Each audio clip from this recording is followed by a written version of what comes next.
오늘 제목은 이제 보신 것처럼 유신신앙론을 배격하라 이런 제목인데, 배격하라 이렇게 하니까 뭔가 거칠고 딱딱한 내용이 아닐까 생각하실 텐데요. 네, 좀 그런 면도 없잖아 있습니다. 근데 저는 사랑이 많은 사람입니다. 사역 자체가 이렇게 논증을 좀 해야 하고 또 결론을 해야 하는 그런 부분이 있어서 좀 논리적인 그런 전개가 될 텐데, 그러나 기본적으로 우리는 사람을 향하여 하는 이야기가 아니라 거짓된 주장, 성경에 반하는 것에 대하여 경계하는 것이고 교훈하는 것이다 라는 것을 밑에 먼저 깔고 나머지 내용을 들어주시면 좋을 것 같아요. 유신 진화론자를 미워해라 그 말하고 유신 진화론을 배격하라 이 말은 굉장히 다른 말이라는 거 아시죠? 동성애를 배격하라 이 말하고 동성애자를 미워하라 이 말은 완전히 다르다라는 거 아시겠죠? 네, 그래서 우리가 그 사람을 미워하기 위해서 하는 말이 아니라 성경의 진리를 지키고 우리 다음 세대를 복음 가운데서 세우기 위해서 이 모든 내용들이 필요하다라는 것을 전제하고 내용들을 들어주시면 감사하겠습니다. 예.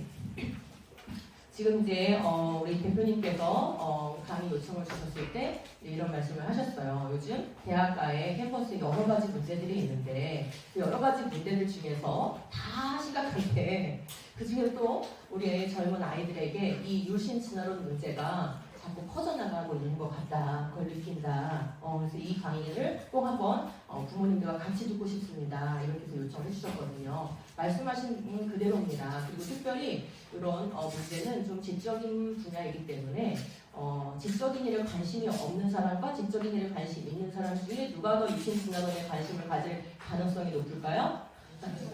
그렇죠? 예. 책을 읽지 않고 공부를 하지 않는 사람들은 아예 관심을 갖지 않을 수 있지만 창조 진화 어떤 게 맞는 거지? 혹시 진화론과 창조를 같이 섞어서 믿을 수도 있는 거 아닌가? 현대 과학은 진화론을 입증하지 않았는가? 그렇다면은 성경을 믿더라도 진화론을 받아들이는 게 더 합리적인 것이 아닌가? 이런 생각들을 누가 하겠어요? 그죠? 예, 지적인 사람들이 하게 됩니다. 그래서 여기 계신 분들과 여기 계신 분들이 키우고 있는 자녀들, 그리고 우리 주변에 있는 우리 젊은 세대들에게 너무나 지금 이게 매력적으로 다가오고 있다 이거죠. 그리고 그런 지가 이미 시간이 꽤 흘러서 이쪽 편에서도 유신 진화론 진영에서도 콘텐츠를 만들고 강연을 합니다. 그리고 신학교에서 가르쳐요. 그럼 어때요? 게임은? 끝난 거죠. 예, 그래서 우리가 이제 학부모 수준에서 이 문제를 다뤄야 하는 지경에 이르게 된 겁니다. 사실은 이건 신학적인 문제이기 때문에 신학교에서 싸워야 되는 문제죠. 그리고 총회나 교단 차원에서 싸워야 되는 문제입니다. 그런데 제가 왜 여러분들을 두고 이런 강의를 해야 하는 것일까요? 예, 지금 그런 것들이 제대로 기능을 하지 못하기 때문이에요. 그럴 때 언제나 누가 울었습니까? 엄마들이 울었죠. 그죠? 예. 엄마들의 울음이 필요한 시간이 되어버렸어요. 한국교회가 이미 그런 시대가 되어버렸습니다. 그래서 어쩔 수 없이 제가 여러분들에게 이런 말씀을 전할 수밖에 없고, 이제 여기가 마지노선입니다. 더는 안 돼요. 더는 없어요. 제가 뭐 강아지들한테 이 강의를 하겠습니까? 그죠? 예. 엄마들보다 더 내려갈 수는 없습니다. 마지노선이에요. 그래서 엄마들이 깨어나지 않으면 한국교회는 미래가 없다. 이게 지금 제가 계속해서 어딜 가든지 강조하고 있는 내용이니까 잘 들어보시기를 바랍니다. 자, 유신 진화론이 무슨 주장을 하는가? 그들의 주장을 좀 함축적으로 정리할 필요가 있겠죠. 우리 같은 일반인들이 모든 그들의 주장을 다 성년해가지고 그들의 논문이나 그들의 아티클을 다 읽으면서 정리하기는 어렵잖아요. 그러니까 이 일을 또 그래도 해주신 분이 있어요. 웨인 그루덴이라는 조직신학자인데 굉장히 훌륭하신 조직신학자입니다. 이분이 유신 진화론자들이 주장하는 걸 다 살펴가지고 이들이 이런 주장을 합니다 라고 딱 한마디로 정의를 내렸어요. 한번 볼까요? 하나님은 물질을 창조하셨지만 그 후에는 모든 생물이 순전히 자연적 과정을 통해 진화할 때까지 물질의 자연적 행동이 경험적으로 감지할 수 있는 변화를 일으키기 위해 직접적으로 지시하거나 개입하거나 행동하지 않으셨다. 제가 한 문장인데 뭐라고 한 건지 느낌이 오세요? 예, 말이 많이 꼬여있죠. 예, 그래서 한 단계 한 단계 제가 이제 풀어드릴 거예요. 여기 지금 창조라는 말이 나오니까, 그죠? 창조라는 말이 나오니까 뭐 괜찮은 거 아니야? 하나님도 나오고, 창조도 나오잖아요. 그러니까 이게 뭐 괜찮은 거 아니야? 라는 생각을 할 수 있지만 이들이 직접 하는 문장들을 통해서 이런 주장이 도대체 뭘 말하는 건가를 한번 살펴볼게요. 유신 진화론 중에 칼 기버슨이라는 사람이 있는데요. 여기서 우리가 제안하는 하나님이 이끄시는 진화의 모형은 지금 보세요. 하나님이 뭐 한다고 아예 딱 그냥 전제를 깔아버려요. 하나님이 진화를 하셨다라고 전제를 깔잖아요. 그러면서 하나님의 창조 과정을 설명할 때 그 과정을 이끄는 자연 법칙의 기원을 제외하면, 즉 하나님은 자연 법칙만 창조하셨다는 거죠. 그것을 제외한 나머지는 외부로부터의 개입, 즉 초자연적인 개입, 초월적인 개입, 하나님이 직접적인 창조 필요하지 않아요 라고 얘기하는 거예요. 자, 이 문장은 성경과 같이 갈 수 있어요? 이 주장은? 예, 그쵸? 자, 그런데 이게 외국 사람만 그런 주장을 하는 게 아니고, 2015년 정도부터 아주 이제 대놓고 유신 진화론자들이 우리나라에서 활동을 하기 시작했거든요. 그전에도 있긴 있었어요. 그런데 뭐 이렇게 책을 출판하고 강연을 하러 다니고 대놓고 이제 커밍아웃처럼 나는 유신 진화론자인데 이게 맞는 말입니다 하면서 이렇게 활동한 거는 한 2015년 정도부터니까 10년이 넘었죠. 예, 우리나라의 대표적인 유신 진화론자인 오종학 교수는 이렇게 말했어요. 과연 신의 창조 방법을 기적으로만 제안하는 것은 과연 옳은 것인가? 그럼 창조가 기적이에요, 아니에요? 기적이죠. 성경에 나오는 기적 중에 제일 큰 기적이 창조죠. 근데 지금 이 사람은 뭐라고 얘기하고 싶은 거예요? 기적이 아니라고 얘기하고 싶은 거예요. 그래서 질문을 던지고 그리고 자기가 답을 해요. 창조는 기적을 통해 이루어지지 않는다. 하나님은 원래 창조 세계에 부여하셨던 자연 법칙을 따라 자연적인 방식을 통해 계속 지금 뭐를 강조하고 있어요? 자연적 방법, 자연 과정. 그럼 자연 과정에 반대되는 건 뭔데요? 초자연적 과정. 그럼 하나님은 어디에 속하죠? 자연적 과정에 속하세요? 초자연적 과정에 속하세요? 초자연적 영역이죠. 예, 그러니까 자연 과정으로만 이 모든 세계가 만들어졌기 때문에 이 자연 과정 안에 하나님은 개입할 필요도 없고 개입하지 않으셨다라고 주장을 하고 있는 것이고, 그래서 그게 바로 진화의 방법이라고 주장을 하는 거예요. 자연 과정으로 이 세계가 만들어진 게 바로 진화고 과학은 그걸 알아낸 거다. 이렇게 지금 가는 거예요, 논리가. 그러니까 이들의 논리에 의하면 어떻겠어요? 진화는, 창조는 진행 중인 거예요. 진화라는 방법을 자연 과정을 통해서. 그래서 창조는 완료됐다라고 얘기할 수가 없겠죠. 그래서 뭐 하고 있어요? 창조 세계의 구성물을 뭐 하고 계신데요? 창조하고 계십니다. 라고 진행형으로 얘기하죠. 그래서 유신 진화론자들은 가장 기독교의 가장 기본적인 가르침 중에 하나인 창조와 섭리를 구분하지를 못해요. 자, 우리는 뭘 믿고 있습니까? 창조와 섭리를 믿고 있어요. 그런지 알고 계셨나요? 예, 창세기 1, 2장은 창조를 말하고 있어요. 근데 창조가 완료된 그 시점부터는 하나님이 역사를 주관하시고 다스리시는데 그거는 창조라고 말하지 않고 뭐라고 얘기합니까? 섭리라고 얘기해요. 그게 하나님의 절대 주권이에요. 예, 근데 이 창조와 섭리를 구분할 수가 없게 돼요. 이 유신진화론을 받아들이면 말이죠. 자, 그 다음에 또 뭐라냐면 신이 자연 선택이나 유전자 변이 등과 같이 즉 학교 교과서를 통해서 가르치는 그 진화론 내용, 그걸 통해서 그런 진화의 방식을 사용해서 인간을 창조하지 않아야 할 이유는 없다. 인간이 진화의 산물이라고 주장하는 거예요. 과학이 찾아낸 결과가 바로 창조주가 세상을 창조한 방식이라고 본다. 즉 진화로 창조된 거다. 이렇게 얘기하는 거죠. 그런데 과학이라고 얘기하죠. 예. 과학, 만약 마치 진화가 과학적 사실로 입지된 것처럼 아예 그걸 전제로 깔고 항상 논리를 전개하는 게 문제인 거예요. 자, 신이 빅뱅과 진화를 통해서 우주와 인간을 창조했다.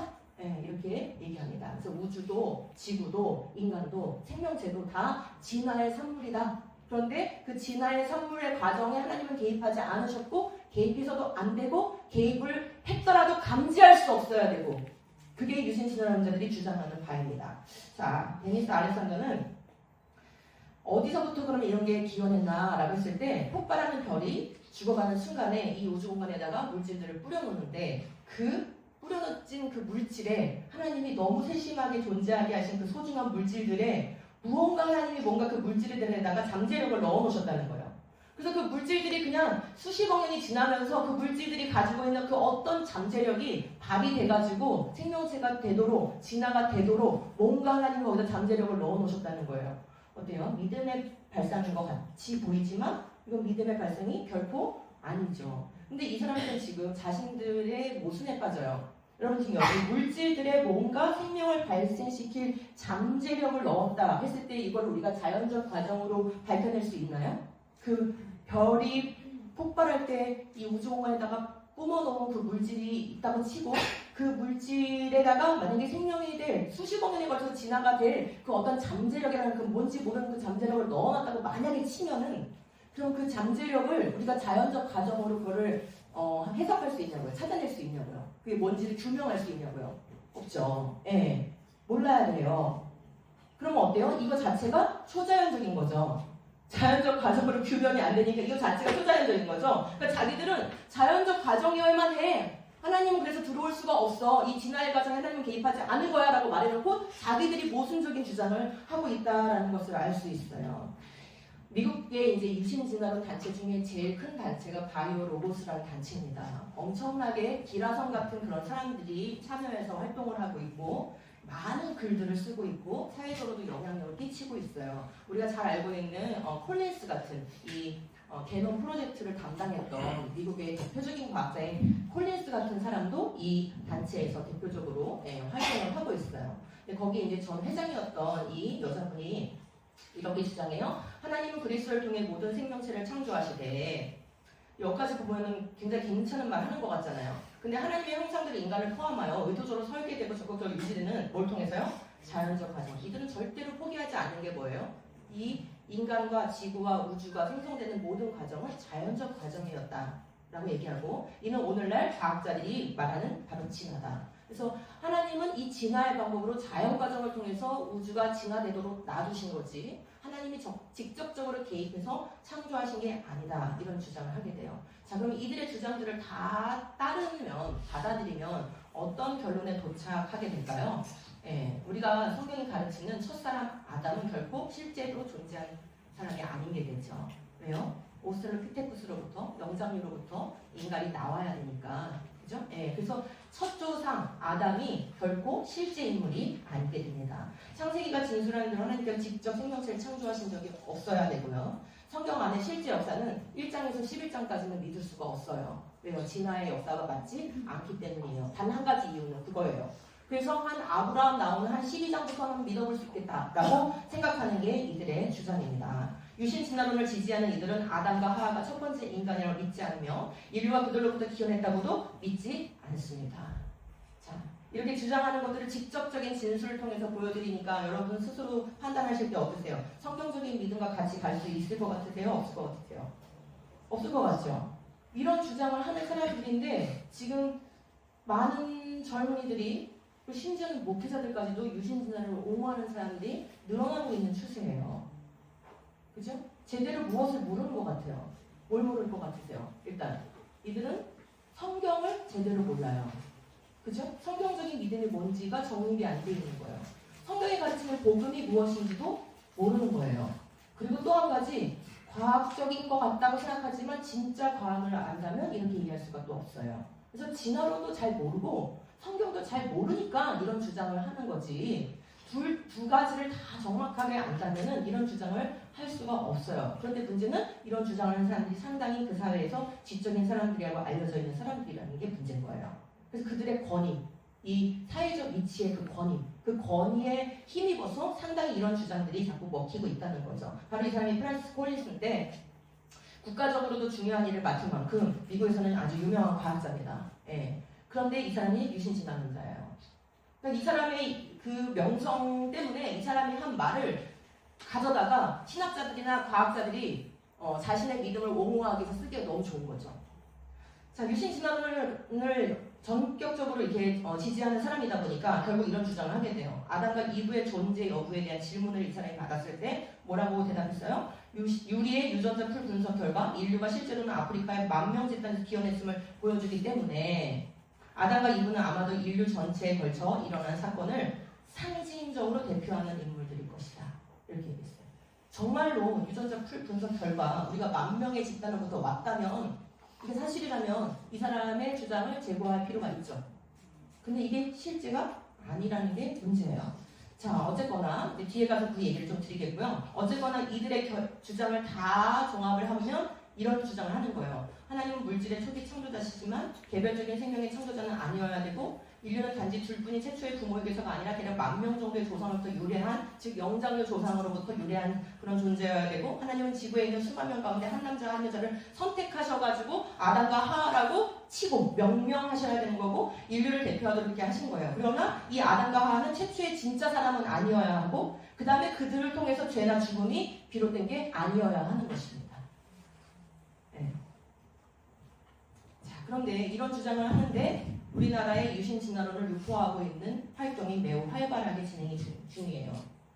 지금 저 가장 왼쪽에 보이시는 세 개의 장면은 이 유신 진화론자들이 유신 진화론을 유포하기 위해서 만든 101가지 질문이라는 그런 유튜브 채널이 있는데 이미 8, 9년 전에 올려져 있고 굉장히 퀄리티가 높게 제작이 된 걸로 봤을 때 돈을 낸 사람이 있어요. 네, 이런 건 그냥 만들어진 게 아닙니다. 자, 그런데 유신 진화론을 주장하는 이 영상을 누가 볼 것 같으세요, 여러분? 불교인이나 유교인이 볼까요? 그렇죠. 뭔가 하나님, 그리고 예수님, 그리고 창조, 진화 이런 문제가 궁금한 기독교인들이 알고리즘을 타고 가다가 클릭해서 보게 됩니다. 근데 듣다 보면 뭐라고 하는 거예요? 사실은 말이지 하나님이 진화의 방법으로 단순한 것부터 점점 복잡한 것을 이렇게 진화의 방법으로 창조할 수도 있어. 라는 설명을 막 해줘요. 그 다음에 이들은 뭘 질문하지 않냐면은 외계인이 있을까? 라는 질문하지 않아요. 왜요? 이미 이들한테는 외계인이 있어요. 진화를 완전히 철저하게 믿는 사람들은 지구에서 생명체가 발생해서 인간이 된 것처럼 이 우주에 광대한 우주에 수많은 행성들이 있기 때문에 그 수많은 행성들 중에도 진화가 당연히 일어났을 거라고 생각을 합니다. 그냥 사실로 봐버려요. 그렇기 때문에 외계인이 있을까가 질문이 아니라 뭐가 질문이에요? 외계인에게도 그리스도가 필요한가가 질문이에요. 분명히 어딘가에 외계행성에도 지적인 존재가 있을 거라는 거예요. 그 정도로 고도로 진화된 존재가 있을 거라는 거예요. 그럼 그들도 죄를 지었겠죠? 그러면 그들에게도 은혜롭고 사랑이 많으신 하나님이 뭘 보내셨다는 거예요? 예수님을 보내셨다는 거예요. 그래서 그런 것을 다수 성육 신설이라는 게 가능하다 이렇게 가르칩니다. 기가 막힌 주장이죠? 예수님이 그럼 저 행성 가서도 죽으시고 저 행성 가서 죽으시고 저 행성 가서 죽으시고 이런 망령된 주장을 하는데 너무나 이렇게 그림도 잘 그려놓고 설명도 잘하고 퀄리티 높게 이렇게 만들어 놓다 보니까 많은 젊은이들이 보고 이제 댓글들을 이렇게 살펴보시면 저는 교회학교 교사인데요, 저는 전도사인데요, 저는 권사인데요, 저는 목사인데요, 여기 설명을 들으니까 드디어 제가 궁금하던 질문이 풀렸어요 라는 댓글을 달아오는 사람들이 상당히 있습니다. 상당히 있어요. 자, 그 다음에 이 가운데는 신학교의 문제를 제가 건들기 위해서 보여드리는 건데요. 이 문제가 불거진 건 24년도인데 사실 24년대 이 불거진 문제는 정상적인 조치를 했기 때문에 불거진 거예요. 제가 이 말을 드리는 이유는 나머지 신학교들은 정상적인 조치를 하지 않기 때문에 문제가 불거지지 않고 있다는 반어적인 표현입니다. 서울신대라는 그 학교에서 한 조직신학 교수가 수년에 걸쳐서 유신진화론을 가르쳤어요. 그래서 학교가 그걸 감지하고 그런 건 우리 교리에 맞지 않으니까 하지 마시라고 주의를 줬어요. 그때는 그냥 주의를 준 거예요. 그리고 교수가 약속을 한 거죠. 그럼 교수는 안 한다고 그랬어요. 근데 몇 년을 지켜봤는데 계속 하는 거고 더 해발하게 하는 거예요. 그래서 또 경고했어요. 그리고 또 다시 몇 년을 지켜봤어요. 근데 또 약속을 지키지 않는 거예요. 그래서 결국 징계를 하게 됐어요. 경위는 그거가 사실이에요. 그런데 이 사건이 터졌을 때 어떻게 됐을까요? 언론들이 벌떼같이 일어나서 대학이 일개 교수를 탄압한다, 학문의 자유를 침해한다, 서울신대의 조치를 지지했을까요? 아니면 그 박영식 교수를 지지했을까요? 유신 진화론을 가르친 박영식 교수를 지지하는 성명서를 발표했습니다. 여기서요. 그 다음에 보이시죠? 맨 위에 있는 김학철 교수, 이 연세대 연신의 교수님이십니다. 이분이 우리나라 대표적으로 유신 진화를 유포하고 있는 교수예요. 그와 함께 더불어서 유신 진화를 유포하는 사람들이 있는데 어디에 자꾸 출연을 시켜요? CBS 자유작업에 자꾸 수년 동안 계속 이분들을 출연시켜서 기독교인들이 이들의 이야기를 계속 듣게 만들어요. 이렇게 듣게 되니까 어떤 교회에서도 이분들을 초빙해가지고 강연을 들어요. 그리고 대학에 체프를 드리는 학교들 있잖아요. 서울여대, 이화여대, 연세대 이렇게, 그죠? 이 체프를 드리는 학교들의 이런 분들을 강사로 초빙해서 우리 아이들한테 듣게 해요. 그래서 제가 서울여대 교목한테 얘기를 들었는데 그 교목님이 전화하셨어요. 우리 학교에 저분을 초대하게 됐는데 자기는 교목 밑에 급이어가지고 그 결정을 번복할 수는 없는데 너무 걱정이 되니까 어떻게 하면 좋아요? 이런 전화를 주세요. 이런 일들이 지금 우리나라에서 일어나고 있는 일입니다. 자, 이들이 주장한 내용들을 보면 이것들을 유포하거나 또 이렇게 적극적으로 알릴 내용이 아니고 오히려 경계하고 징계하고 차단해야 될 내용인데 지금 한국교회는 그런 기능을 하고 있지 못한 상태고 이런 걸 주장하는 사람들은 무언가 뒷배경에 무엇이 있는지는 모르겠으나 너무나 활동을 펼쳐내고 있는 그런 상황이에요. 너무 많이 나오고요. 유튜브에도 너무 많이 등장하고요. 유명 채널이 자꾸 등장하고요. 해서 조회수가 높아요. 조회수가 높으면 접촉할 수밖에 없는 거죠. 이런 상황입니다. 그래서 이제 제가 조목조목 분석적으로 좀 접근을 하도록 하겠습니다. 아까 유신신학자들이 주장한 것들을 다 종합해서 한 결론을 내렸잖아요. 메인 그루뎀이. 그 결론을 똑같은 문장이에요. 제가 분석을 하려니까 5개의 문장으로 구분지어서 이제 하나씩 성경적으로 한번 말씀을 드려보도록 하겠습니다. 자, 첫 번째 거부터 한번 가볼게요. 이들이 하나님은 물질의 초기 창조자다 이런 주장을 했어요. 이 문장만큼은 받아들일 수 있지 않을까 라고 생각하고 거기서부터 받아들이기 시작하면 이제 빨려 들어가는 거예요. 그게 아니라는 것을 우리가 여기 첫 번째 문장보다 잘못된다라는 것을 바리케이트를 쳐야 됩니다. 자, 보세요. 하나님은 물질만 지으신 분이십니까? 아니죠. 이 우주를 구성하고 있는 요소는 물질 외에도 비물질적 요소가 있어요. 그리고 성경은 이미 하나님께서 뭐예요? 지금 이사야서를 보면 땅과 사람을 창조했고 그리고 하늘을 펴고 이건 다 물리적 요소죠. 그리고 사람은 생물학적 요소고 또 인격적 요소를 가지고 있죠. 인격적 요소는 눈에 보이지 않는 비물질적 요소죠. 그죠? 예. 근데 거기다 더해서 하늘의 군대들에게 명령하노라. 이게 뭐예요? 하늘의 군대들. 바로 천사들이에요. 천사들. 영적인 존재죠. 그러니까 하나님은 물질적 존재만 창조하신 분이 아니고 물질적 존재들도 다 조목조목 창조하셨을 뿐만 아니라 비물질적 존재 플러스 영적 존재를 지으신 분이십니다. 그래서 골로새서 1장 16절에도 그에게 창조되되 하늘과 땅과 보이는 것들 이 물질적 요소들 플러스 보이지 않는 것들 이것들을 지으셨다 얘기하고 있고 우리가 예를 들어서 권세, 가치 이런 것들은 어때요? 보이지 않는 그런 요소들이죠. 하지만 그것 또한 하나님이 지으신 거다 이렇게 얘기를 합니다. 해서 성경은 하나님께서 물질적 요소뿐만 아니라 비물질적 요소까지 모두 직접 창조하셨다고 가르치기 때문에 첫 번째 문장이 가장 우리한테 혹하는 문장이지만 받아들일 수 없는 문장이다. 또 이어서 하나님께서 물리적 우주의 어떤 진료 정도로만 창조하신 것처럼 주장하는 것, 자연 법칙만 창조하거나 아니면 물질 요소의 어떤 원자 더 밑에 아원자 상태의 어떤 요소 그리고 물질적 어떤 씨앗의 요소만 창조하신 것처럼 이렇게 주장하는 것은 하나님의 창조 행위를 굉장히 심각하게 축소시키는 것이고 그런 주장은 그리스 철학과 같은 이방 철학에서 주장하는 조물주 개념하고 같은 거예요. 창조주 하나님의 개념이 아닌 것입니다. 해서 문제가 심각합니다. 그 다음에 더불어서 하나님 물질만 창조하셨다면 우리가 가지고 있는 인격성 그리고 영혼을 설명할 수가 없게 돼요. 그럼 이런 불필요한 신학적 문제를 유발시키는 주장을 굳이 우리는 받아들일 필요가 없는 것이죠. 자, 두 번째 문장. 개별적인 생명체의 창조자는 아니다 이랬어요. 그죠? 자, 근데 하나님은 분명히 창세기에서 뭐라고 말씀하세요? 생물들을 종류대로 만드셨다 이렇게 말씀하시잖아요. 그래서 하나님께서 물과 하늘과 땅에 사는 갖가지 생물을 직접 종류대로 만드셨음을 이렇게 명시하고 있고 중요한 점, 보시기에 좋았다고 평가를 하셔요. 그럼 여러분 평가는 언제 하는 거예요? 창조를 다 해놓고 그 행위를 다 해놓고 그 다음에 행위를 다 했는데 완료가 됐어요? 안 됐어요? 완성이 됐어요? 미완성이에요? 완성이 됐어요. 됐기 때문에 하나님 보시기에 전능하시고 선하신 분이 보시기에 좋았던 거예요. 그러니까 이거는 직접 창조하셨을 뿐만 아니라 창조를 완성하셨다라고 성경이 가르치고 있다는 것을 알 수 있어요. 그 다음에 이제 이 두 번째 문장에서 또 문제가 구약과 신약은 여러 본문에서 일관되게 이 진리의 가장 요건 중에 하나는 일관성입니다. 일단 내적인 그런 정합성이 있어야 돼요. 그죠?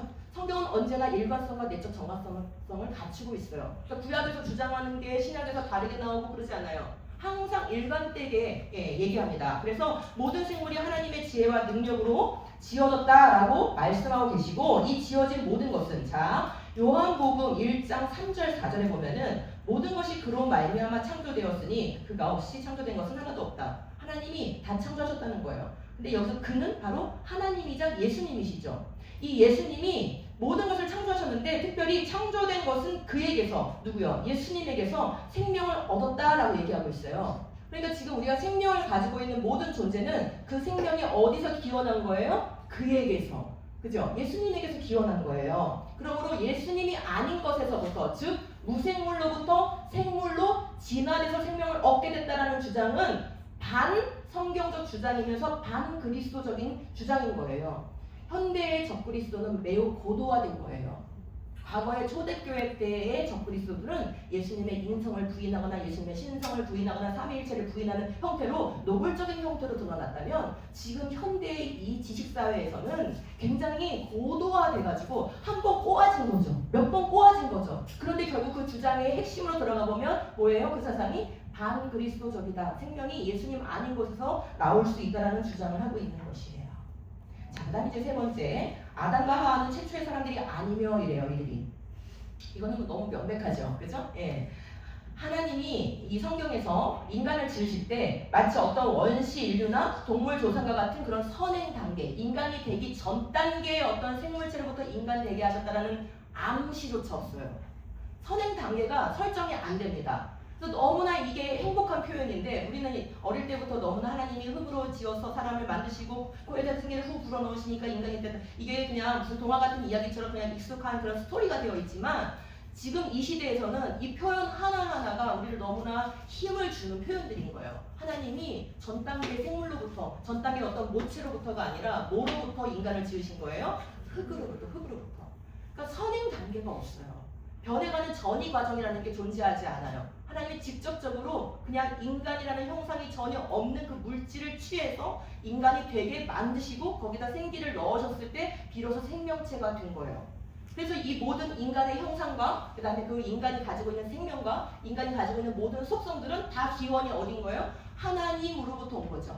비록 우리의 물질적인 요소는 이 세상의 원소들로부터 이루어졌다 할지라도 말이죠. 네. 그래서 어떤 단계를 거쳐서 인간이 되게 하는 이런 사상은 성경이 가르치는 것과는 전혀 다르다라는 것을 알 수 있고, 그래서 아담은 역사적으로 실존한 첫 사람이라는 게 명백한 가르침이에요. 자, 그 다음에 이 가르침은 창세기에서만 끝나는 게 아니라 복음서에서 그리고 바울의 서신서에서 계속 반복적으로 일관성 있게 주장이 됩니다. 자, 하와는 어떤가요? 하와도 마찬가지예요.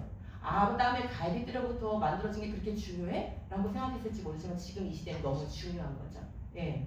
다른 모체, 영장류의 어떤 부모로부터 나온 게 아니라 뭐가 있어야만 하와가 생길 수 있는 거예요. 성경의 가르침은 아담이 실존 인물이어야만, 그의 갈비뼈가 실제 재료여야만 하와를 만들 수 있었던 거예요. 그러니까 아담이 실제 인물이 아니면 하와도 존재할 수가 없는 것이죠. 성경의 가르침에 의하면 말이죠. 예. 그래서 모든 이 진화론적인 주장을 받아들이면 성경의 가르침 모두가 모순이 된다는 것을 알 수 있어요. 단지 그냥 창조를 안 믿고 진화를 받아들이는 그런 문제가 아니라 성경의 가르침 하나하나가 지금 쓰여있는 이런 모든 구절들이 다 제거되어야 되는 거예요. 그래서 어떤 사람이 그랬어요. 이제 미국 사람인데 그러면은 창조를 안 믿고 진화를 받아들인다 생각하고 그거에 모순이 되거나 충돌이 되는 그런 부분들을 한번 다 지워볼까? 하고 실제로 다 그걸 살펴봤대요. 그랬더니 성경책이 너덜너덜해져서 그 부분을 다 오려낸다고 했을 때 성경책이 남아나지가 않는다는 거예요. 그렇게 아담과 하와의 존재는 우리한테는 절대적인 거예요. 성경의 가르침에서는 말이죠. 자, 그 다음에 이 아담과 하와로부터 시작된 게 뭐죠? 바로 첫 부부예요. 그러면 아담과 하와의 실존성, 이 역사성을 부정하면 무엇이 부정될까요? 이 한 남자와 한 여자의 이 성이 부정되고요. 그 다음에 한 남자와 한 여자의 연합을 통해서 하나님이 가정을 창조하신 게 부정이 돼요. 그래서 지금 가장 첨예한 윤리적 문제는 바로 이런 성과 관련된 가정과 관련된 문제지 않습니까? 근데 그 모든 것을 싸우기 위한 근거는 어디에 있는 거예요? 근거는 그냥 일반 세상에서는 근거가 없어요. 동성애가 왜 문제인데요? 낙태가 왜 문제인데요? 여러분이 만약에 더 똑똑한 아이를 낳고 싶어서 수정란에서 유전자를 조작해서 IQ가 높은 아들을 낳고 싶으면 그게 왜 문제인데요? 진화론이 맞다는 말이죠. 문제가 될 게 하나도 없어요. 그게 틀린 행동이라고 올바르지 않은 행동이라고 주장할 수 있는 근거가 다 없습니다. 그래서 사실 우리가 얘기하고 있는 모든 이 윤리적인 도덕적인 기준 그것 자체가 상실되는 거예요. 근데 그 모든 기준이 어디에 걸려 있는 거예요? 아담의 실존성, 하와의 실존성, 두 사람을 통해서 창조된 가정 여기에 걸려 있는 거예요. 그러므로 우리는 이걸 포기할 수가 없는 내용인 거예요. 그러니까 우리가 사실이 아닌데 우리의 믿음을 지키기 위해서 그냥 우격다짐으로 이거 버릴 수 없어 그런 차원이 아니라 성경의 전체 이 진리 구조에서는 첫사람 아담, 첫사람 하와, 그리고 하나님이 유일 창조 안에 가정을 창조하셨다는 것. 즉 가정은 사회 문화적으로 만들어진 제도가 아닙니다. 하나님의 창조의 산물인 거예요. 예, 간섭적으로 만들어진 게 아니에요. 진화하다 보니까 한 남자와 한 여자가 일부 일처제를 하는 게 가장 진화에 유리하더라. 그래서 이렇게 적용된 거야. 진화론자들의 논리죠. 그렇게 만들어진 게 아닙니다. 하나님의 창조의 산물인데 이 창조를 버리게 되면은 이 모든 근거를 우리는 상실하게 된다는 거예요. 그 다음에 이들이 뭐라고 했습니까? 대략 10,000명 정도의 그런 조상들에게서 유래했다 이렇게 얘기했잖아요. 그럼 이제 한 사람 아담을 실제 인물로 특정할 수가 없게 되죠. 그럼 이제 복음의 치명적인 문제가 생기는데, 왜냐하면 지금 로마서와 고린도전서에서 바울이 복음, 근데 이 복음은 그냥 복음이 아니에요. 왜냐하면 바울이 뭐라고 했어요? 내가 전한 복음 외에 다른 복음을 전하면 뭐 할지어다? 저주를 받을지어다. 예수 그리스도께 직접 계시받아서 가르친 복음이란 말이에요. 그러니까 바울의 이 복음 논증은 우리 오고 오는 모든 이 언약 백성들이 이 교회가 따라가야 될 모범인 거예요. 근데 이 복음 논증이 이 유신신화를 따라가면은 무력화가 될 수밖에 없게 되는데, 왜냐? 첫사람 아담이 오실 예수 그리스도의 모형이라고 얘기하고 있어요.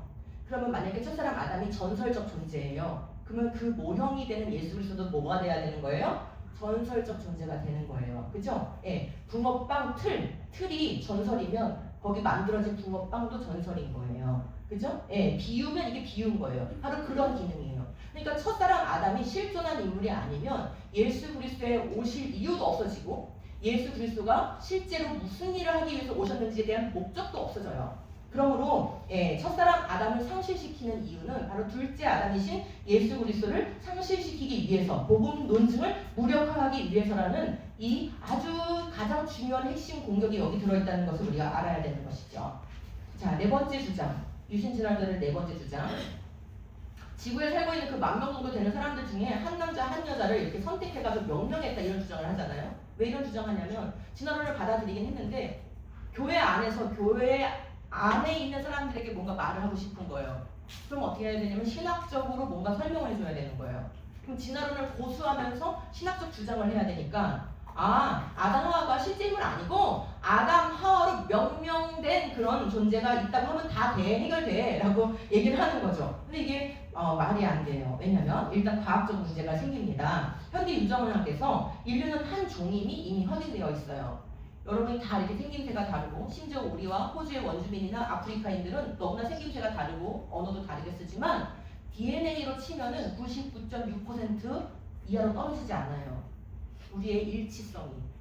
그렇기 때문에 종으로 봤을 때는 그냥 유전학적으로 한 종이에요. 그러면 만약에 하나님이 정말로 수만 명 중에 조상 중에 아담 하와로 뽑아낸 인간들이 있다고 쳐봐요. 그러면 이 뽑아낸 인간들의 후손들이 있을 테고 뽑아내지 않은 인간들의 후손이 있겠죠. 그들을 어떻게 우리가 구분하죠?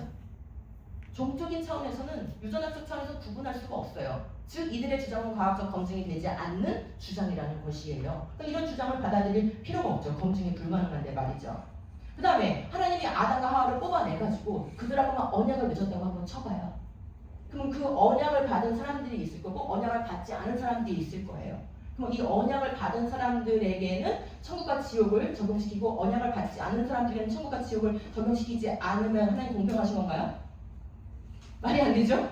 예, 그 사람이 누군지 알 수가 없는데 지금 하나님의 법은 동등하게 모든 인류에게 적용이 되는 것인데 이렇게 하면은 하나님의 말씀을 적용시킬 수가 없게 돼요. 자, 그 다음에 죄론과 구원론의 심각한 문제가 초래되는데, 왜냐하면 아담과 하와가 아담과 하와로 명명된 사람들이 있기 전에 이미 수만 명의 조상이 있는 상태잖아요. 이들의 주장에 의하면. 근데 그들은 원래부터 태어날 때부터 죽는 존재였을까요? 안 죽는 존재였을까요? 그렇죠. 우리가 학교에서 배운 진화론을 잘 생각해 보세요. 고생대, 중생대, 신생대 수억 년을 거쳐서 진화가 일어날 때 뭐가 일어나요? 멸종과 죽음이 반복되어야만 해요. 그러니까 그렇게 해서 나온 이 영장류 조상은 반드시 처음부터 죽는 존재였어요. 그러면 죽음은 어디서 온 거냐? 이 질문이 던져지죠? 명명된 아담과 하와도 애초부터 죽는 존재였겠네요. 그럼 그들은 왜 죽게 되었느냐라는 질문이 던져지겠죠. 그러면 이 죽음은 뭐의 결과가 아닌 게 돼요? 원래 죽는 존재야. 자연현상이야 죽음이. 그럼 뭐의 결과가 아니에요? 죄의 결과가 아니죠. 그럼 성경이 가르치는 죽음은 죄의 삭시다라고 가르치는 이 죄로는 없어지는 거예요. 그 다음에 그 죄의 문제를 해결하기 위해서 우리 대신 죽으러 오신 예수님, 그럴 필요가 없어지는 거예요. 그래서 성경이 가르치는 복음의 핵심을 바로 이렇게 무너뜨리는, 해체시키는 그런 주장이다라는 것을 알 수 있어요. 이제 많이 왔습니다. 마지막 5번째 주장. 이게 이제 결정적으로 이제 복음을 완전히 무너뜨리는 주장이죠. 사람의 죄나 죽음이 아담과 하와에게서 비롯된 게 아닌 거예요. 진화론을 받아들인다면 그런 거죠. 원래부터 죽는 존재였고, 그죠? 예. 그래서 이제 그리스도께서 성육신하신 이유가 우리를 죄와 죽음에서 해방하기 위함인데, 죽음이 자연현상이거나 죄가 원래부터 있었다면은 어떻게 돼요? 예수님이 속죄 제물로 돌아가실 필요가 없어진 거예요. 그래서 좀 민감합니다. 이게 연세대니까. 그렇지만 말을 해야겠습니다. 김학철 교수님이 다른 데 가서 유신진화론 막 주장하는 그런 채널 말고 다른 데 가서 뭔가 복음이나 예수님이나 부활에 대해서 얘기하는 그런 내용들을 들어보니까 예수님이 어떻게 죽으셨대요? 정치적인 문제 때문에 죽으셨대요.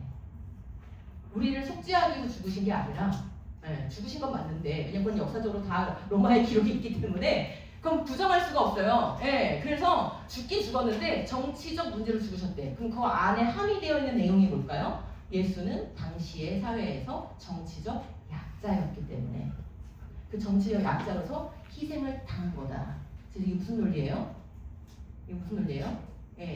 약자가 피해자가 되고, 그리고 그 사람이 이렇게 인류를 대표해서 그 희생을 자기가 감수한 거다. 그래서 우리는 그 약자임에서 희생을 감수한 그를 존경할 충분한 이유가 있다. 이게 뭐의 논리예요? 그러니까 지금 우리 사회에서도 약자들을 돌보아야 된다. 누가 약자가? 누가 약자예요? 남성부터 억압당하는 여자가 약자고, 그죠? 또 동성애자들이 약자고, 이렇게 가면 다 이게 무슨 논리예요? PC죠, 그죠?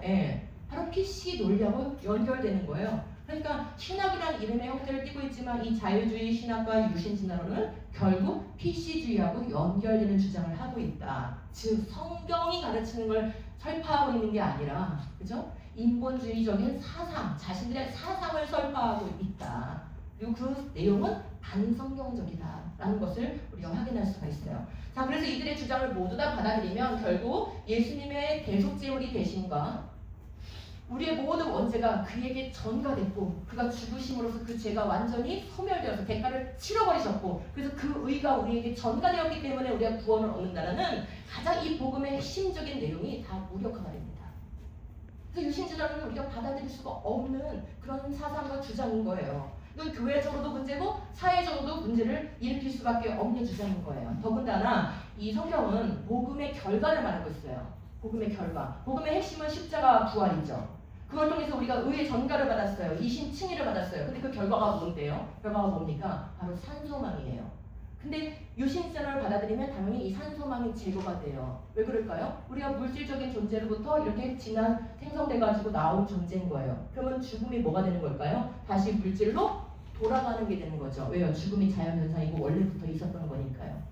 그러면 영혼의 존재도 우리가 규명할 수 없게 되지만 영혼과 몸이 다시 재결합해가지고 몸의 부활을 믿는 게 우리의 신앙이, 우리 아까 사도신경 외웠잖아요. 그죠? 몸의 부활을 믿사옵나이다. 이게 우리 사도신경의 끝이잖아요. 근데 이 산소망이 없어져요. 근데 성경은 명백하게 뭐라고 하고 있어요? 하나님께서 심판하신다고 얘기해요. 근데 이 마지막 심판 때 심판을 딱딱딱 이렇게 순차적으로 해나가시는데, 내가 마지막에 심판할 대상이 뭐냐라고 이렇게 하나님이 써놓으셨어요. 뭐라고 써놓으셨죠? 고린도전서 15장 26절에 보면 맨 마지막에 멸망받을 원수는 사망이니라. 하나님 입장에서는 죽음이 바로 원수인 거예요. 이 죽음을 가지고 이 세력을 쥐고 있는 이 악한 사탄 마귀, 이게 하나님 앞에는 원수인 거예요. 왜요? 내가 내 아들을, 사랑하는 아들을 만드신 거예요. 아담을. 근데 죄가 아담과 하나님 사이를 갈라놓았어요. 여러분, 여러분의 아들과 딸을 절대로 못 만나게 완전히 극적으로 단절시키는 누군가가 있다고 하면 그 사람을 싫어하시겠어요? 좋아하시겠어요? 당연히 미워하죠. 바로 하나님께는 죽음이 그런 건 거예요.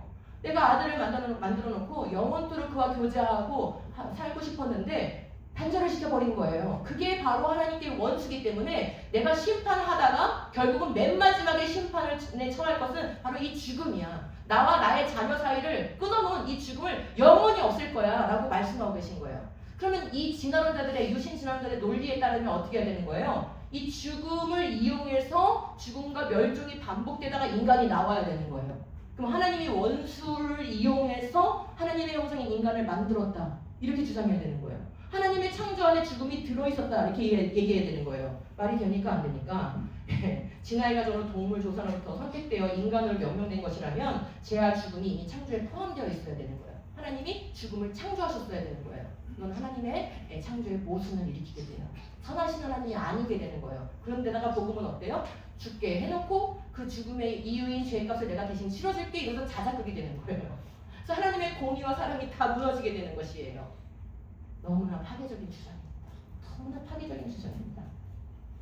그래서 이 죽음을 완전히 멸망시키시고 우리에게 영원한 하나님의 나라와 영생 그리고 몸의 부활을 주시겠다라는 게 우리의 산소망인데 지나온 세계관에 젖어들게 되면은 교회는 습관적으로 다닐지 모르지만 이 복음의 능력이 되는 우리의 가슴을 뛰게 만드는 복음의 능력을 우리가 장착하지 못하게 되는 것입니다. 그러므로 교회에서 배척해야 되는 주장인 것이에요. 자, 그럼 이런 진화론자들의 유신 진화론자들의 요구를 받아들이게 되면은 결국 어디로 가는 걸까? 오늘 한번 정리해 볼게요. 자, 성경의 역사성을 포기하고 진화 역사를 사실로 받아들이자는 거예요. 특별히 어디를 포기하라고 주장하죠? 창세기 1에서 3장 그리고 조금 더 확대해서 창세기 1에서 11장. 왜냐면 요거를 받아들이면 고생대, 중생대, 신생대를 못 받아들입니다. 두 개는 같이 공존이 안 돼요. 그래서 지지시대를 받아들이고 대신에 창세기 1에서 11장을 받아들이지 마. 이렇게 얘기를 하는 거죠. 그러면 아담과 하와는 영장류 조상으로부터 나온 그냥 어떤 인간으로 명명된 상징적 존재이기 때문에 실제 인물이 아니어야 되는 거예요. 그럼 어때요? 그럼 창세기 1에서 3장에 기록한 내용은 다 뭐야?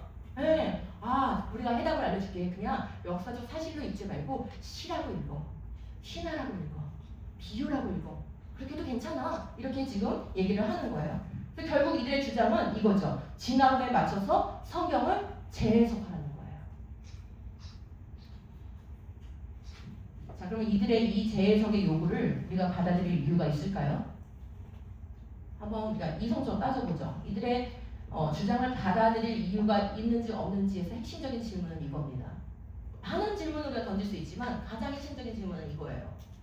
이들이 이렇게 강력한 주장을 교회 안에서 신학교에서 이렇게 하고 있는 이유는 진화가 사실이라고 대부분의 사람들이 생각하고 있는 이 사회적 분위기, 이 사회에 형성된 패러다임 때문인 거죠. 근데 우리는 정말 진짜 그러한가라는 질문을 던져야 되는 거죠. 이게 핵심 질문이에요.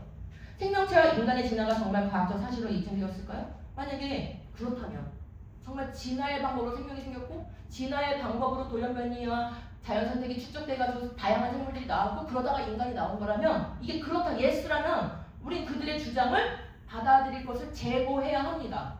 그렇죠? 네. 그런데 만약에 아니라면요? 아니라면 어떤 거예요? 이게 과학적 사실로 입증된 적이 없어요.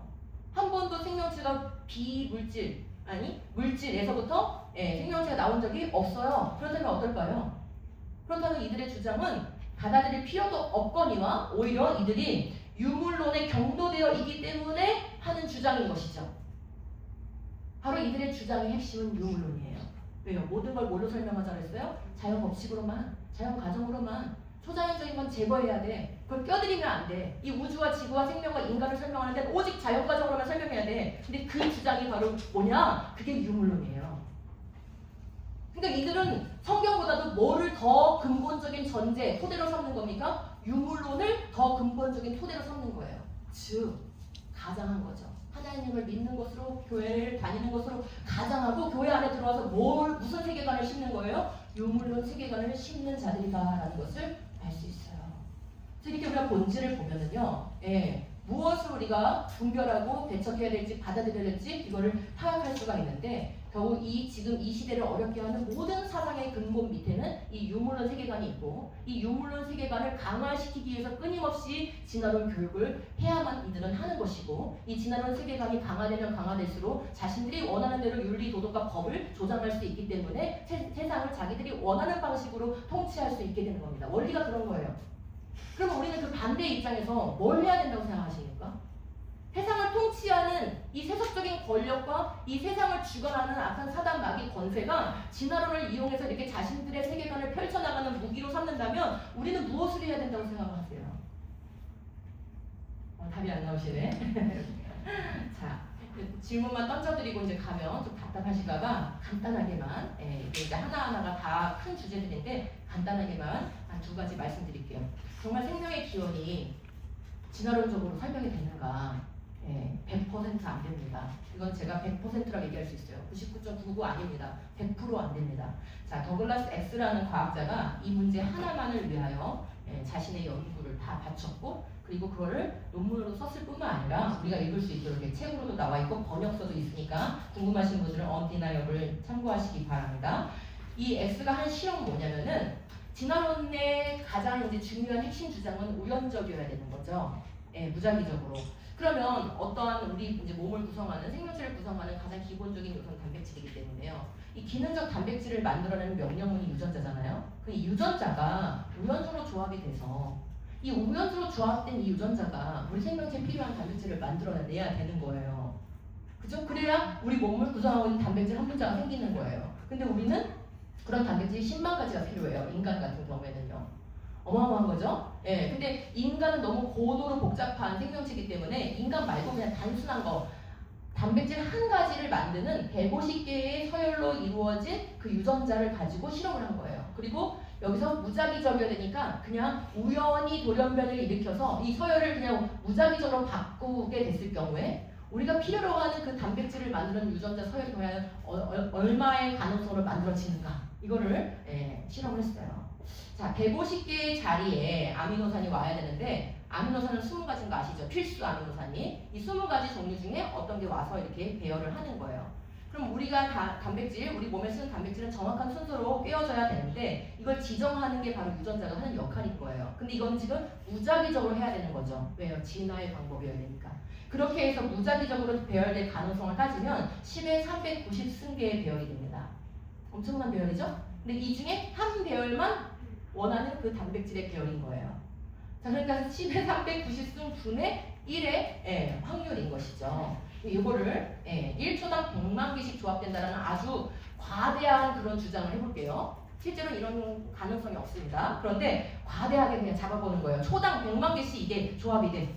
무작위적으로. 그런다 하더라도 이걸 다 해보려면 얼마의 시간이 필요하냐면 10의 32승전의 시간이 필요합니다. 그러니까 지금 우리가 세포를 만들 시간을 계산한 게 아니에요. 아주 단순한 단백질 한 분자를 무작위적으로 만들어낼 그 시간을 계산하니까 10의 32승전을 해봐야 되는데, 그래서 한 개가 그 안에 나오는 거예요. 근데 이 10의 32승전이 불가능한 시간이에요. 왜요? 빅뱅 진화론자들이 말하는 138억 년을 지수를 고치면 10의 10승년이에요.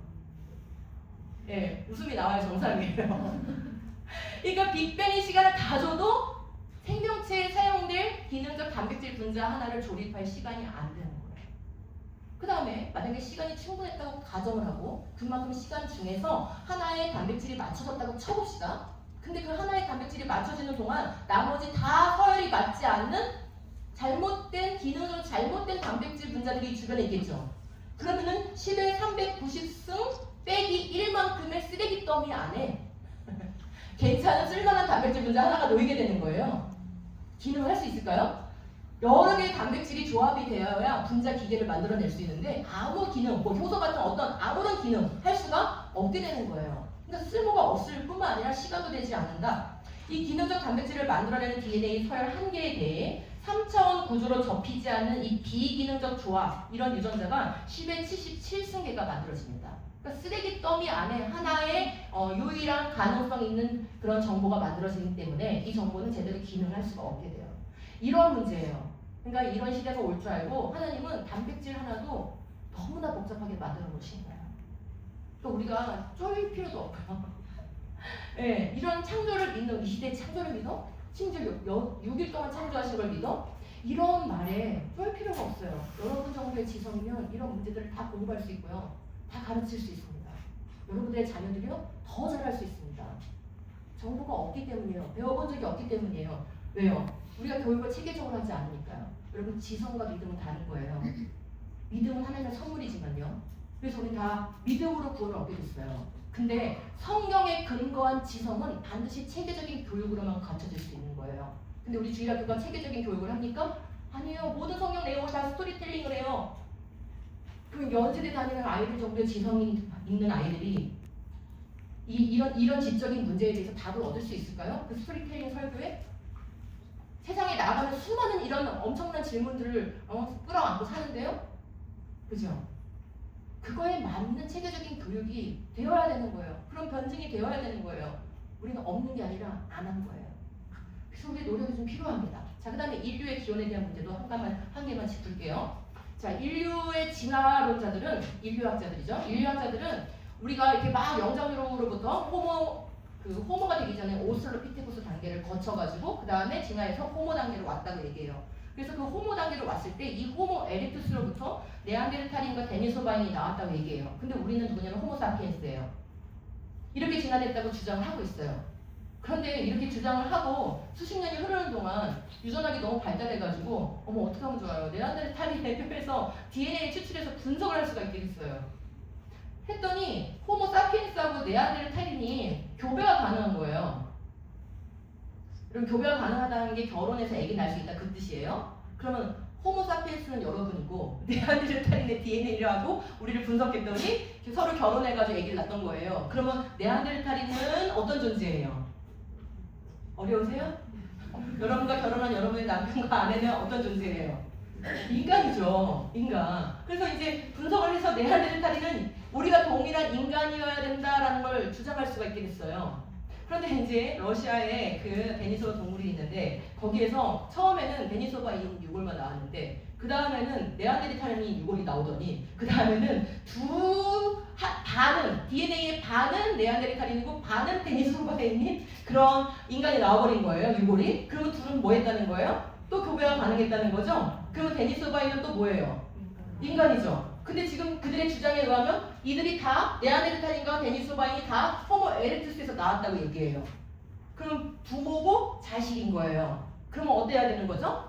이 둘 관계가 조상 후손 관계니까 호모 에렉투스도 뭐여야 되겠어요? 여러분의 부모가 인간이라는 게 어렵지 않으시죠?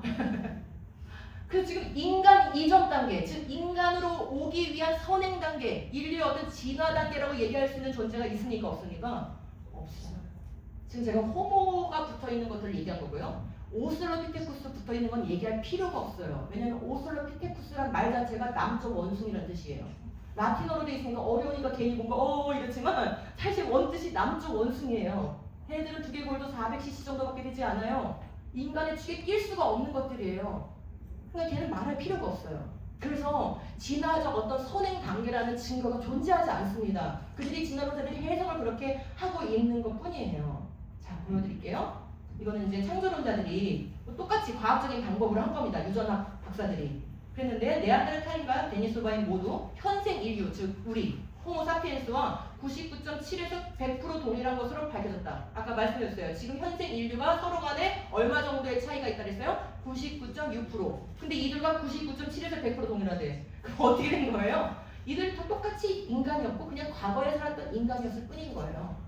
여러분 유전학이 발달한다고 성경이 부정되는 게 아닙니다. 천문학이 발달한다고 성경이 부정되는 게 아닙니다. 오히려 더 발달해야 성경이 지지가 되는 것이에요. 그래서 쫄 필요가 없어요. 우리가 연구하면 되는 거예요. 여러분의 시간을 조금 쓰세요. 여러분의 돈을 조금 쓰세요. 하나님을 위해서 좀 쓰세요. 여러분의 머리로 다 하실 수가 있는 일입니다. 그죠? 우리가 그걸 안 하고 주님 배울 날 너무나 부끄러울 거예요. 예. 자, 그럼에도 불구하고 이 신학자인데 우리나라 목사님들이 굉장히 많이 이분의 책을 봅니다. 지금 보시는 것처럼 번역서가 많잖아요. 근데 이 사람이 이런 과학적인 데이터가 나오기 전에 이런 주장을 해버린 거예요. 뭐라고 얘기해요? 말도 이상하게 하죠. 하나님께서 특별하고 낯설고 까다로운 소명을 위해. 낯설고 까다로운 소명이 뭐예요? 아담과 하와로 명령된 그 사람이 받은 그 소명 말하는 거예요. 인류 중에서 이스라엘을 택하신 것처럼 아마도 창세기가 우리에게 말하고 있는 것은 하나님께서 특별하고 낯설고 까다로운 소명을 위해 초기 호미니들을 중에서 한 쌍을 택하셨다. 그죠? 초기 호미니들 있어요? 없어요? 없어요. 유전학이 발달하고 나니까 진화론과 타협했던 이런 주장이 너무 부끄러워. 근데 책에 다 남아있어. 지울 수도 없어. 너무 부끄러운 거예요. 여러분 나중에 다 밝혀집니다. 부끄럽지 않으려면 성경을 계속 믿으면 돼요. 성경을 잘 가르치면 되는 거예요. 아직 밝혀지지 않은 문제들에 대해서는 모른다고 얘기하면 돼요. 우리가 더 연구하자 그러면 돼요. 더 연구 잘할 수 있는 사람 지원하면 되는 거예요. 그런 일을 기독교에서 안 하니까 계속 밀리게 되는 거예요. 자, 결국 바이오로고스에서 활동하고 있는 조셉 뱅카드, 이 사람 철학 교수인데 뭐라고 주장하냐? 만약 예수님이 인간의 원죄를 극복하기 위해서 죽으신 것이 아니라면 왜 이런 주장해요? 왜 원죄를 지금 부정하죠? 창세기 1에서 3장을 안 믿으니까, 진화론을 받아들이니까, 그러면 과연 예수님이 왜 오셨지? 자, 지금 이 한 문장을 꼭 여러분 마음에 새기시기 바랍니다. 지금까지 제가 말씀드린 거 다 기억 못하셔도 괜찮아요. 이 한 문장을 기억하세요. 만약 예수님이 인간의 원죄를 극복하기 위해 죽으신 것이 아니라면, 인간의 원죄를 극복하기 위해 죽으신 것이 아니라면, 이 문장은 첫사람 아담이 실존 인물이 아니라면 그 말하고 똑같은 거예요. 근데 이 첫사람 아담에 대한 의문은 바로 그 질문이 어디로 간다? 둘째 아담이신 예수님이 왜 죽으셔야 됐냐로 간다. 근데 결국 우리가 이 시대에 지켜야 될 믿음은 뭐예요? 첫사람 아담에 대한 믿음을 온전하게 지켜서 둘째 아담이 우리를 위해서 하신 일을 지켜내는 일, 이걸 해야 되는 건 거예요.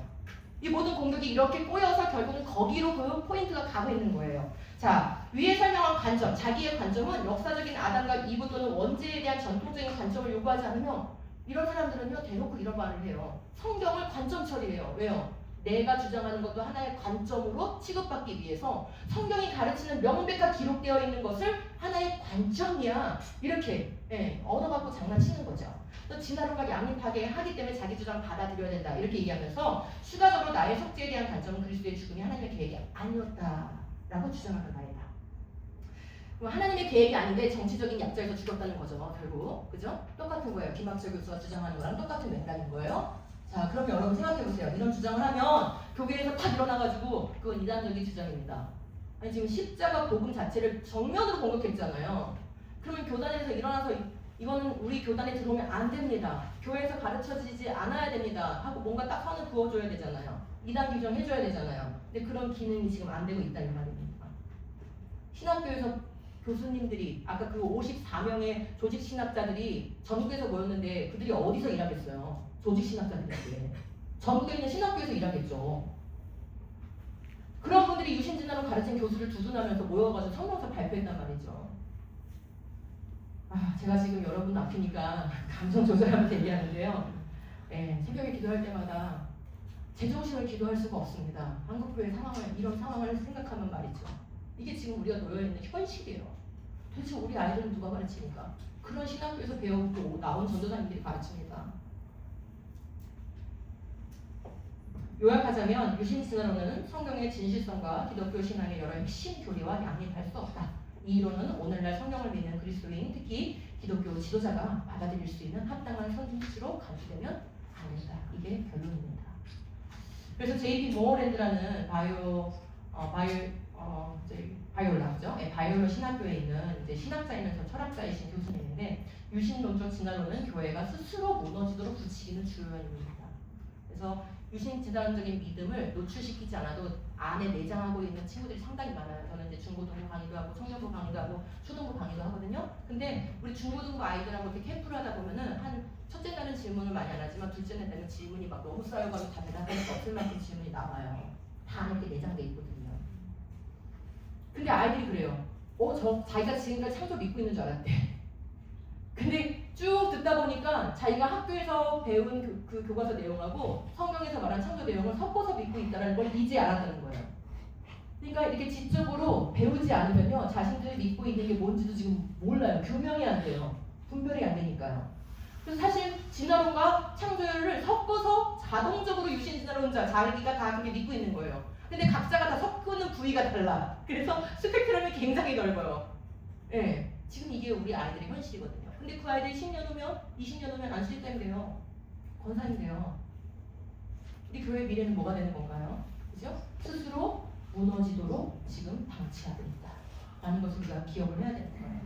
그래서 오늘 우리가 읽은 본문 말씀에 누구든지 다른 교리를 가르치며 우리 주 예수 그리스도의 건전한 말씀과 경건에 부합되는 교훈을 따르지 않으면 그는 이미 교만해져서 아무것도 알지 못하면서 사실은 성경도 모르고 과학적 사실도 모르면서 논쟁과 말다툼을 일삼는 병이 든 사람입니다. 그런 데서 시기와 분쟁과 비방과 악한 의심이 생깁니다. 여러분 이거 방치하면 제가 제일 우려하는 상황이 뭐냐면 그들이 이제 안수집사님이 된 거예요. 근데 일부 홈스쿨하고 막 정말 엄마가 믿음으로 성경으로 가르치려고 막 애써가지고 수고하게 자란 아이들이 있을 거 아니에요? 소수라도? 그죠? 근데 안수집사 그룹에서 만난 거예요. 이런 친구와 그런 거 전혀 상관없이 세상 교육만 잘 받고 스펙 갖고 뭐 잘 나가는 그런 직장 다니고 있는 아이들이 안수집사님 그룹에서 만난 거예요. 근데 서로 뭐 갖고 싸우고 있어요? 우리 중고등부에 창조론 강의가 필요해 라고 누가 얘기를 하면 아니 왜 한쪽만 가르쳐? 이게 지금 현실이거든요. 한쪽만 가르쳐. 창조도 가르치려면 진화도 가르쳐야지. 이렇게 주장하는 중등부 부장 집사님을 제가 만났을까요? 안 만났을까요? 그렇게 주장하는 부목사님을 만났을까요? 안 만났을까요? 네, 그래서 그 교회 못 갔어요. 그 초등부 사역자가 그렇게 주장하는 바람에. 근데 이제는 특수한 몇 명의 문제가 아니라 우리 아이들이 이런 상태로 방치해서 아이들이 직분자가 되면 직분자가 되기 전에 교회를 떠나다가 더 무섭지만 설사 남아서 직분자가 되더라도 잘 배운 아이와 배우지 않은 아이들이 서로 이제 교리 가지고 서로 분쟁할 수밖에 없는 상황이 되고 분쟁이 싫으니까 피해버리는 문제가 되고 그러면 이 악순환은 계속 반복되고 그래서 결국은 교회가 무너진다 이 말입니다. 그렇게 되는 거예요. 근데 바울이 그래요. 그런데 악한 자들과 속이는 자들은 더욱더 악해질 거예요. 유심치라는 자들 없어질까요? 남을 속이기도 하고 속기도 할 겁니다.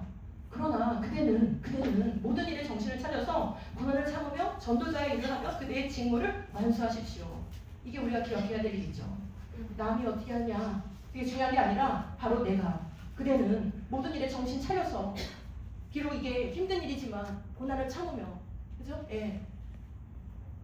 여러분의 유익을 위해서 여러분의 그 편리를 위해서 그죠? 사실 우리의 나이가 갱년기도 오고 뭔가 우리가 좀 편안하게 쉴 때가 되긴 했습니다만은 그러나 고난을 참으며 이 가르치는 일을 하는 거 그게 우리의 직무다. 우리에게 맡겨주신 우리의 다음 세대, 우리의 자녀들을 하나님의 언약 백성으로 든든하게 세워놓고 가는 게 우리의 사명이다. 이거를 반드시 기억하셔야 되고 실천을 하셔야 되는 겁니다. 예수님께서 미리 그래서 말씀하신 거예요. 마지막 때가 되면은 사람의 미혹을 받지 않도록 주의하라는 거예요. 미혹이 어디서 와요? 사람에게서. 그 성경과 다른 가르침을 가르치는 자들이 바로 거짓 선지자들인 거예요. 그들이 미혹하는 거죠. 여러분 유혹이 있고 미혹이 있어요. 유혹은 이렇게 뭐 성적인 유혹이라든지 마약의 유혹이라든지 이런 거예요. 그런 건 어떻게 하면 되는 거죠? 피하도록 가르치면 돼요. 근데 미혹은 정신적인 거예요. 사상적인 거예요. 지적인 거예요. 말을 들어보니까 그럴싸한데 하고 끌려가는 거죠. 지금 여기서 말씀하시는 미혹은 바로 그런 거예요. 잘못된 가르침을 통해서 복음과 다른 길로 가게 된다. 이게 미혹인 거예요. 지금 이 시대는 미혹의 시대입니다. 미혹의 시대. 뭐가 필요하겠어요? 다른 교육이 필요해요. 같이 읽겠습니다. 시작. 선지는 없어질지언정 내 말은 없어지지 아니하리라. 아멘. 네, 이거 붙드는 거예요. 예수님이 그러시는 거죠. 너네 미혹을 받을 때 기억해야 되는 건 천지는 없어져도 내 말은 없어지지 않는다는 걸 기억해. 너희가 물려줘야 될 건 바로 이거야. 스펙이 아니라 이거야. 변하지 않는 하나님의 말씀, 영원토록 변하지 않는 거, 이 땅의 것들은 다 변하는데 내 말은 변하지 않는다는 걸 네 자녀에게 가르쳐야 되는 거야 라고 말씀하십니다. 거짓 증인은 벌을 피할 수 없고 거짓말을 하는 사람은 망하고 온다 말씀하셨고요. 자, 마지막 말씀인데요. 아이들아 내가 너희에게 쓴 것은 너희가 아버지를 알았으며 아비들아 내가 너희에게 쓴 것은 너희가 태초부터 계신 이를 알았으며 청년들아 내가 너희에게 쓴 것은 너희가 강하고 하나님의 말씀이 너희 안에 거하시며 너희가 흉악한 자를 이기었습니다. 아멘. 지금 여기 청년들아 여러분의 자녀들은 이 청년들아에 해당하는 자녀들이겠죠? 청년들아 여러분들의 자녀가 이 흉악한 세대를 이기려면 그들 속에 뭐가 있어야 돼요? 너희가 강하고 하나님의 말씀이 너희 안에 거하시며 우리 자녀들 속에 하나님의 말씀이 거할 때만 이 흉악한 세대를 이길 수 있습니다. 그럴 때는 누가 중요할까요? 이 세대 중에 누가 제일 중요한 것 같으세요? 아이들아, 아비들아, 청년들아 누가 중요한 것 같으세요? 그렇죠. 아비들이죠. 이 아비들이 태초부터 계신 일을 알아야 되는 거예요. 대충 아니고 설명할 수 있도록, 가르칠 수 있도록, 그죠? 물려줄 수 있도록 알아야 되는 거예요. 우리는 이 주식이나 부동산을 물려주는 것보다도 영적 유산을 물려주는 이 일에 우리의 힘을 다 기울여야 되는 거예요. 지금 세대가 너무 악하고 주님 오실 날은 가까웠어요. 우리가 키우는 아이들이 정말 창조주 하나님을 내 아버지로 알 수 있도록 우리 청년들이 거기서 더 한 걸음 더 나아가서 이 악한 세대의 사상들을 하나님을 아는 것을 대적하여 높아진 그 모든 것들을 그리스도께 복종시킬 수 있는 이 흉악한 시대를 이길 수 있는 강한 그런 자녀들이 될 수 있도록 그리스도의 군사가 될 수 있도록 우리가 그 일에 힘써야 되는 것입니다. 아멘. 네.